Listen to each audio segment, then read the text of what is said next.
محمد صلى الله عليه وعلى آله وأصحابه وبارك وسلم اللهم صل على سيدنا ونبينا وشفعنا وحبيبنا ومولانا محمد صلى الله عليه وعلى آله وأصحابه وبارك وسلم الحمد لله আল্লাহ তাআলার দরবারে অগণিত শুকরিয়া যে মহান রব্বুল আলামিন আমাদেরকে আজকে জুমা পর্যন্ত পৌঁছেছেন সকলে শুকরিয়া জানাই আলহামদুলিল্লাহ।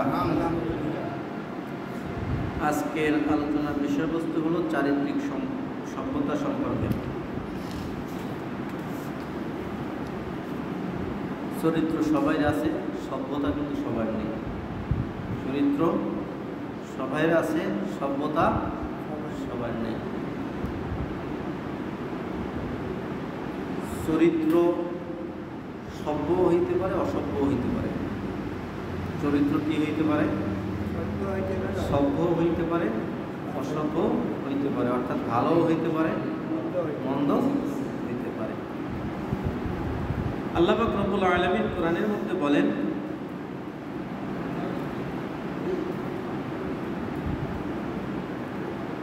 সূরা শামসের মধ্যে, قد أفلح من زكاها, যে ব্যক্তি নিজের আত্মাকে পবিত্র করেছে সে সফল কাম হইয়াছে। وقد خاب من دساها, আর যে উহাকে কলুষিত করিয়াছে সে ব্যর্থ কাম হইয়াছে।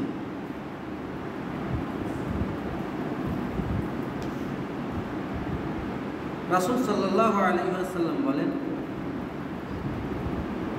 অতি ভারী আমল যাহা কিছু কিয়ামতের দিন মুমিন বান্দার মিজানে রাখা হইবে,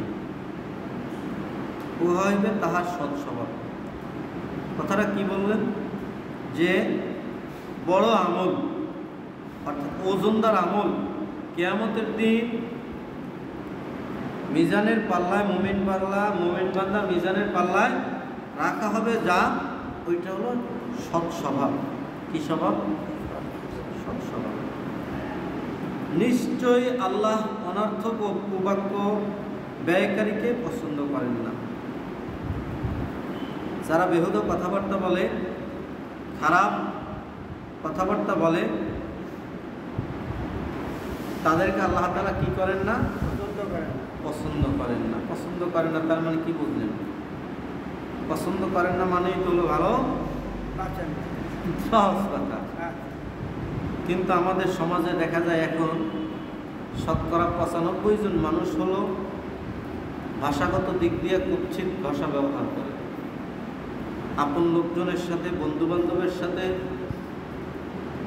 সহকর্মীদের সাথে, সহপাঠীদের সাথে এমন এমন ভাষা ব্যবহার করে, ওই ভাষা দ্বারা তার কোনো না নিজের কোনো উপকারিতা হয়, না অন্যের কোনো উপকারিতা হয়, বরং এমনিতেই গুনাহগার হচ্ছে। উদাহরণস্বরূপ অনেক সময় ফাহিশা কথা বলে, তার কোনো প্রয়োজন নেই,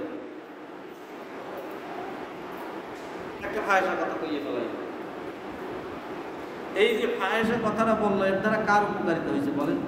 যে বলছে তার কোনো উপকারিতা হয়েছে না, যাকে বলছে তার কোনো উপকারিতা হয়েছে না, তাহলে এটা কেন বলবো?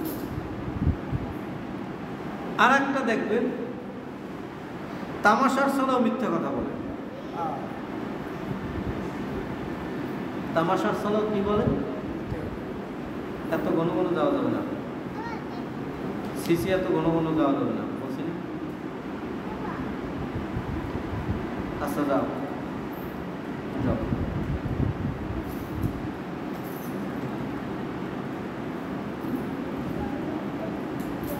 আচ্ছা যাও।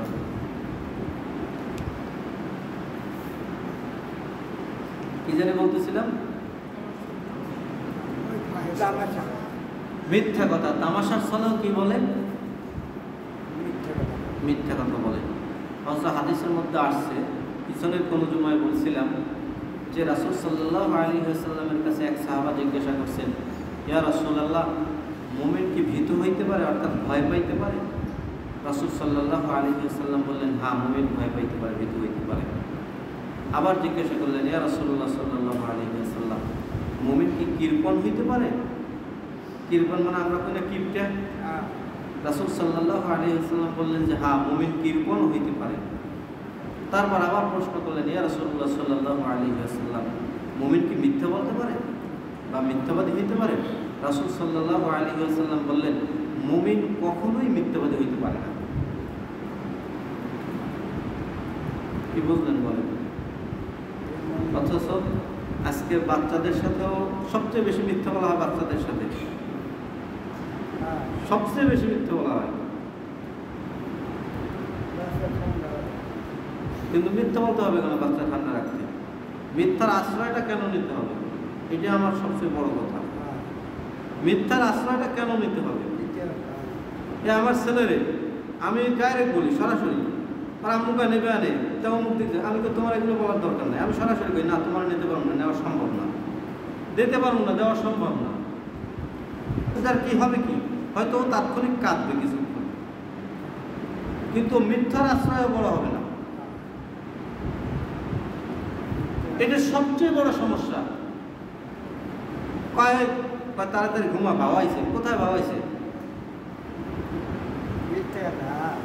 এই মিথ্যার আশ্রয় নেওয়া যাবে না। এটা তো বললাম ছোটদের ক্ষেত্রে, বিভিন্ন ধরনের ছোটদের ক্ষেত্রে বিভিন্ন ধরনের মিথ্যা বলা হয় ছোটদের সাথে। এরপর বড়দের সাথে তামাশা তামাশা এখানে মিথ্যে কথা। এই গাড়িতে উঠলে দেখি কি এই জায়গায় গোরখ ছাড়াইছে, আবার গোরখ পটকাখালি ছাড়াইছি বা পটকাখালির কাছাকাছি আছে। কি এটা কি সত্য না মিথ্যা? কিন্তু এই আরো বিভিন্ন প্রকার। যেমন এক লোক আমাকে বলছে, হুজুর এই টাকাটা কালকে রাত্রে দিয়ে যাবো, আর এখন পর্যন্ত আসে নাই। আমি তো তার জোর করি নাই, আমি তো বলি নাই যে কালকেই দেন আপনি। কারণ কিছু লোক আছে যাদের সাথে আমি বাকি হইলেও মানে ওইটা আমি তেমন একটা করি না, কারণ লেনদেন যাদের সমস্যা হয় না তাদের নিয়ে তো আর ঝামেলা হয় না। কারণ এক লোক প্রায় 6-7 মাস পর, আমার মনেও ছিল না টাকার কথা, আসছে দিয়ে গেছে 150 টাকা পাঠাইতেছে, আমার কাছেও দেয় নাই, পাঠাইতেছে আর একজনের কাছে যে এই টাকাটা হুজুরের দিয়ে। তারপরে আমার কাছে যখন দিয়েছে আমি বলছি কে দিয়েছি? অমুক। আমি তো নামে প্রথমে ঠিক পেয়ে পরে ঠিক পেয়েছি যে অমুকে দিয়েছি। সে তো মনে করিয়ে পাঠাইতেছে, তার মানে এই জায়গায় বাকি দিলেও কি নাই, সমস্যা নাই, কেননা সে মনে করে দিয়ে যাবে। কিন্তু এই যে সময়টা বললো, বললে কি হয়েছে? আর একজনে বলছে কি দুপুরের আগে কাজ করছি, বলছে হুজুর আসরের নামাজ পড়বো, এখন পর্যন্ত তার সাক্ষাৎ নেই। তাহলে এই যে ব্যবহার, এইটা কি ব্যবহার বলেন? এইটা হলো সৎ স্বভাব, হ্যাঁ অসৎ স্বভাব। এই স্বভাব পরিবর্তন করতে হবে। কাজে কর্মের ক্ষেত্রে যারা বিশেষ করে একত্রে কাজ করে, এই গাছের কাজ করে, হোটেলের কাজ করে, এদের মুখের ভাষাতে এত খারাপ, ওই জায়গায় না গেলে বোঝা যাবে না। আমার আপনার সাথে সচরাচর করবে না, কিন্তু ওই জায়গায় গেলে দেখবেন যে কি ভাষাটা একজন আরেকজনের সাথে ব্যবহার করে। অথচ তার ওই জায়গায় ওই যে ভাষাটা একজন আরেকজনের সাথে ব্যবহার করছে, কোনো উপকারিতা হয়েছে? হয় নাই। কিন্তু এরকম প্রত্যেকটা ক্ষেত্রে আপনি ঘটক ধরাইয়া বিবাহের উদ্দেশ্যে ঘটক ধরবেন, ঘটকের কাছে যত মিথ্যা কথা আছে তা ঘটকের কাছে আছে। আপনি কোনো একটা জিনিস বিক্রি করবেন, দালাল ধরবেন, দালালের কাছে যত মিথ্যা কথা আছে দালালের কাছে আছে। দালালি জায়েজ, তাই বলে মিথ্যা বললে দালালি করা জায়েজ নেই। দালালি কি জায়েজ, তবে মিথ্যা বললে দালালি করা যাবে না। এই ব্যবহারের মধ্যে কোনো একজন বলছিলাম এক হাদিস, যে মানুষের সুন্দর কথা বলা এটা একটা সওয়াবের কাজ, এটা একটা সদকা স্বরূপ। কি বলা হয়েছে? সদকা স্বরূপ। সদকা বোঝেন? আমরা দান করি না, এই দানটাকে আরবিতে বলা হয় সদকা। আর আমরা যেটারে বলি সদকা, ওটা আসলে মূলত সদকা না, কিন্তু ওটা হলো জানের বদলে জান, ওটা মান্নত বলা হয়, মান্নতের অন্তর্ভুক্ত, যেটাকে আমরা সদকা বলি। কিন্তু সদকা শব্দের দুইটা অর্থ, একটা হলো জাকাত আর একটা হলো দান। কিন্তু জাকাতের আলাদা যেহেতু একেবারে ফিক্সড শব্দ আছে, মানে নির্দিষ্ট শব্দ আছে যাকাত, যার কারণে এই সদকা শুধুমাত্র দানের ক্ষেত্রে প্রযোজ্য হবে। তাহলে আপনি সুন্দর একটা কথা বললেন, আমি সুন্দর একটা কথা বললাম, এই কথাটা কি হবে? দান করার পরিমাণে একটা সওয়াব হবে। মান্নত জায়েজ, তবে মান্নতের শর্ত হলো, যেমন এই মসজিদে মান্নত করা যায়, খলিফার বাক্সে দেয়। এখানে কথা হলো কোনো এতিমখানায় দিবেন, এভাবে মান্নত করা যায়। অথবা সহজ আপনি বলতে পারেন, আল্লাহ এই কাজটা আমার হইলে আমি এই টাকাটা আমি দান করে দেব, এই কাজটা হইলে এই টাকাটা দান করে দেব, এই কাজটা হইলে এই কয়টা রোজা রাখবো। নামাজের মান্নত হয় না, কিন্তু নামাজ কাজের শুরুতে পড়বেন অথবা কাজের শেষে পড়বেন। একটা কাজের ইচ্ছা করছে সাথে সাথে নামাজ পড়বেন, একটা কাজ সম্পূর্ণ হয়েছে সাথে সাথে নামাজ পড়বেন। নামাজের কি হয় না? মান্নত হয় না। নামাজ যদি নাও পড়তে পারেন, অন্তত একটা সেজদা দেবেন। সেজদা কিন্তু বড় মর্যাদা। আমাদের সমাজের সেজদা কিন্তু এখন প্রচলিত না। অনেক আগে এক জুমায় আমি বলছিলাম যে কোরআনের মধ্যে আপনারা জানেন 14 সেজদা বা 15 সেজদা। আমাদের মাযহাবে 14 সেজদা দেওয়া হয়, আর শাফি মাযহাবের মধ্যে 15টা সেজদা দেওয়া হয়। এখন বলতে পারেন যে হুজুর আমরা কেন 14টা দিই, হেরা কেন 15টা দেয়? কারণ মাযহাবের পণ্ডিতগণ তারা যতটা ইসলাম সম্পর্কে জানতেন আমরা ততটা জানি না। এটা হলো সবচেয়ে সহজ কথা। তারা যতটা হাদিস সম্পর্কে জানতেন আমরা ততটা জানি না। ফিকহ সম্বন্ধে তারা যতটা জানতেন আমরা ততটা জানি না। কেননা যেমন আমরা হানাফি মাযহাবের অনুসারী। এই হানাফি মাযহাবের মূল যে আবু হানিফা রহমতুল্লাহ আলাইহি, আর আবু হানিফা রহমতুল্লাহ আলাইহি সরাসরি সাহাবাদের ছাত্র ছিলেন। সাহাবাদের কি ছিলেন? ছাত্র ছিলেন। তাহলে সাহাবাদের আমল সম্পর্কে সে ভালো জানতেন। বাকি যে মাযহাবের ইমামগণ তারা সাহাবীদের না পাইলেও সাহাবীদের যারা অনুসারী ছিল, ছাত্র ছিল, তাদেরকে পাইছেন, অর্থাৎ তাবেঈদের পাইছেন। তার মানে তারাও আমাদের থেকে কি জানতো? বেশি জানতো। সুতরাং এই জন্য আমরা তাদের সিদ্ধান্ত গ্রহণ করছি, কেননা কোরআন হাদিস বিষয়ে আমাদের জ্ঞান সীমিত। আমাদের জ্ঞান খুব সীমিত। যেমন আপনি বলতে পারেন, হুজুর আমি তো সহিহ হাদিস পালন করি। আপনি কয়টা হাদিস জানেন বলেন? আমার প্রশ্ন এই জায়গায়, কয়টা হাদিস জানেন আপনি? আপনি তো শুধুমাত্র দেখেন কি বুখারীতে আছে কিনা, মুসলিমে আছে কিনা, অথবা সিয়াসিত্তে আছে কিনা। এই সিয়াসিত্তা ছাড়া বাকি যে হাদিস গ্রন্থগুলো একটাও তো বাংলা পাইবেন না, একটাও তো বাংলা পাইবেন না। তাহলে ওই হাদিস সম্পর্কেও তো আপনি জানেন না। তাহলে হাদিস কি শুধু এই 6টা? বা যারা শুধুমাত্র বুখারী আর মুসলিমের উপর নির্ভর করেন, হাদিস কি শুধু বুখারী আর মুসলিম? কেননা বুখারী কোনো সাহাবা ছিল না, বুখারী কোনো তাবেঈ ছিল না, বুখারী কোনো তাবেঈও ছিল না, মুসলিমে একটাও ছিল না। হাদিস যারাই সংকলন করছে তাদের কেউই সাহাবা ছিল না, কেউই তাবেঈ ছিল না, কেউই তাবেঈ ছিল না। কারণ যে পর্যন্ত আমাদের মানদণ্ড কোন পর্যন্ত? তাবেঈ পর্যন্ত।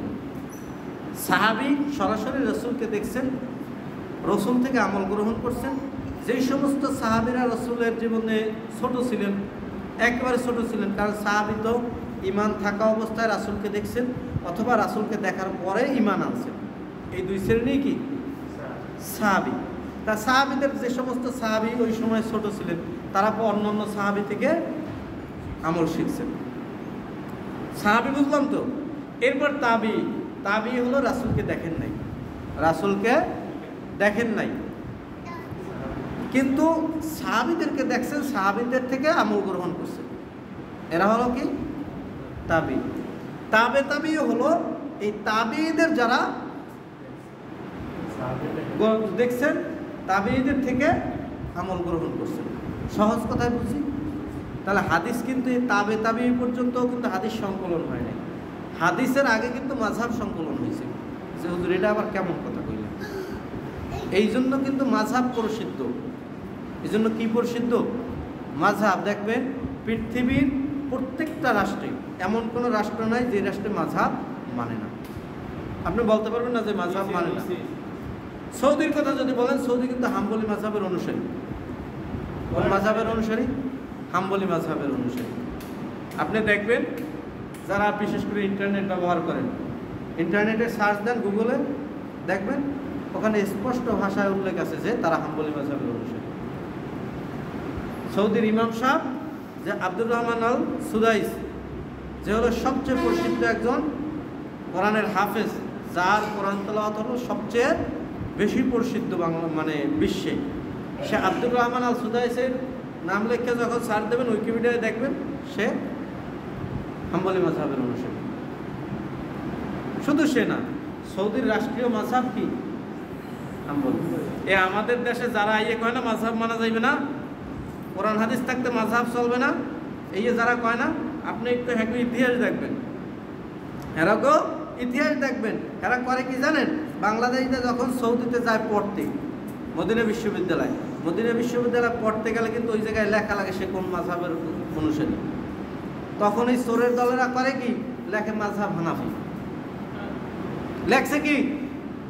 মাযহাব লেখছে কি? হানাফি। বাংলাদেশে এসে করতেছে কি? এই হানাফি মাযহাবের বিরুদ্ধে করতেছে। তাই তুইও জায়গায় হানাফি লিখলি কেন? কথাটা বুঝছেন না বুঝেন নাই? লামাযহাবি যারা দাবি করে, এদের যতজন মাদানি আছে, আপনি এই মাদানিদের ইতিহাস খোঁজেন, আমার কথাটা সত্য না মিথ্যা আপনি মিলাইয়ে দেখবেন। লাগে এই বিষয়ে ইউটিউবে সার্চ দেবেন, গুগলে সার্চ দেবেন, দেখবেন আমার তথ্য সঠিক কিনা। এমনকি আপনি যে আলেমের অনুসারী, ওই আলেমকে আপনি সার্চ দিয়ে জানবেন, মানে ওই আলেমের কাছে জিজ্ঞাসা করে আপনি জানবেন যে তথ্যটা সঠিক না বেঠিক। লেখার সময় লিখেছে হানাফি মাযহাব মানি, আর বাংলাদেশে এসে কি করতেছে? হানাফি মাযহাবের বিরোধিতা করতেছে। শুধু বাংলাদেশে ওরা কয়েক মাযহাবের বিরোধিতা করে, ওরা মূলত বাংলাদেশে হানাফি মাযহাবের বিরোধিতা করে, যে জায়গায় শাফি মাযহাব ওই জায়গায় শাফি মাযহাবের বিরোধিতা করে। সৌদিতে খোঁজ দেবে, সৌদিতে হাম্বলি মাযহাবের বিরোধিতা করে। তোরা মাযহাব মানবি না, একটারও মানিস না। আমি গত রাত্রেও একটা কমেন্ট করছি এক ব্যক্তির আলোচনায়, লাস্টে সে বলছে আমি শাফি মাযহাবের অনুসারী। তখন আমি বলছি আপনি শাফি মাযহাবের অনুসারী হইলে আপনি কেন নিজেকে আহলে হাদিস মাযহাব বা আহলে হাদিস সালাফি দাবি করেন? আপনি সরাসরি বলবেন আমি শাফি মাযহাবের অনুসারী। এদিকে দাবি করতেছেন লামাযহাবি, আর যখনই মাসালা দেওয়া হয় তখন বলেন যে আপনি আমি শাফি। তাহলে কথাটা বুঝছেন, বিষয়টা বুঝছেন? মানে যেখানে যে মাযহাব প্রচলিত আছে ওই মাযহাবের বিরোধিতা করিয়া ওই সমাজে ফিতনা সৃষ্টি করে। এই কথাটা মূলত বলার উদ্দেশ্য না, বলার উদ্দেশ্য বললাম কেন, আমাদের চরিত্রের মধ্যে এই যে স্বভাবটা, এটা কি স্বভাব হয়েছে বলেন? এটা কি স্বভাব হয়েছে? সৎ স্বভাব বলেন? এটা সৎ স্বভাব, অসৎ স্বভাব। আমি বললাম মিথ্যা কথা বলা যাবে না, আমি সারাদিন মিথ্যা বলি, তার মানে আমি মুনাফিক না? সোজা কথা, আমি মুনাফিক না তাহলে? হ্যাঁ, আমার কথার সাথে কাজের মিল নাই, তার মানেই তো আমি মুনাফিক। সোজা কথা, এটা কে না বুঝি? তাহলে ওখানে বলতেছে আমরা কোরআন হাদিস মানি, কোরআনও সহিহ হাদিস মানি, অথচ বাকি হাদিসের কোনো খোঁজই নেই। ওই আলোচনাটাও ছিল নাবির নিচে হাত বাঁধবে না নাবির উপরে হাত বাঁধবে, এইটা নিয়ে ওই আলোচনাটা ছিল, যেটা মন্তব্য মানে কমেন্টটা করলাম। ওটা মূলত ও বলতেছে বুকের উপরে হাত বাঁধা, তখন আবার উল্লেখ করছে যে মুরসাল হাদিস। তখন আমি বললাম যে মুরসাল হাদিস আবার সহিহ হয় কীভাবে? কেননা মুরসাল হাদিস বলা হয় হাদিসের বর্ণনাকারীর মধ্যে কোনো ব্যক্তি যদি বাদ পড়ে, তো ওই হাদিস বর্ণনা করার ক্ষেত্রে একজন সাহাবীরও নাম নাই, তাহলে সাহাবী ছাড়া হাদিস পাইল কোথায়? সে সাহাবী ছাড়া হাদিস পাইল কোথা থেকে? কারণ সে তো নিজে সাহাবী না, নিজে যেহেতু সাহাবী না, তাহলে নিজে সরাসরি রাসূল থেকে কিভাবে হাদিস গ্রহণ করলো? ওইটা নিয়েই তখন বলছে কি, যখন এই কথা বলছি বলার পরেই বলছে কি, আবু দাউদ রাহমাতুল্লাহ আলাইহি নাবির নিচে হাত বাঁধা সম্পর্কে বলছেন এই হাদিস শুদ্ধ না। তখন আমি বলছি যে আবু দাউদ রাহমাতুল্লাহ আলাইহি যে হাদিস সম্পর্কে বলছে এই হাদিসটা আপনি উল্লেখ করেন মূল ইবারাত সহ এবং আবু দাউদ রাহমাতুল্লাহ আলাইহি তার মন্তব্য সহ। এত জীবনেও দিতে পারবে না। কেন দিতে পারবে না? 756 আবু দাউদের 756 নং হাদিস সম্পর্কে আবু দাউদ রাহমাতুল্লাহ আলাইহি কোনো মন্তব্য করেন নাই, কোনো মন্তব্য করেন নাই।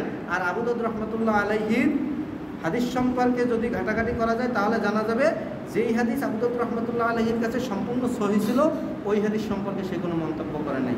যখন কোনো হাদিসের দোষ মনে হয়েছে ওই হাদিস সম্পর্কে সে মন্তব্য করছে।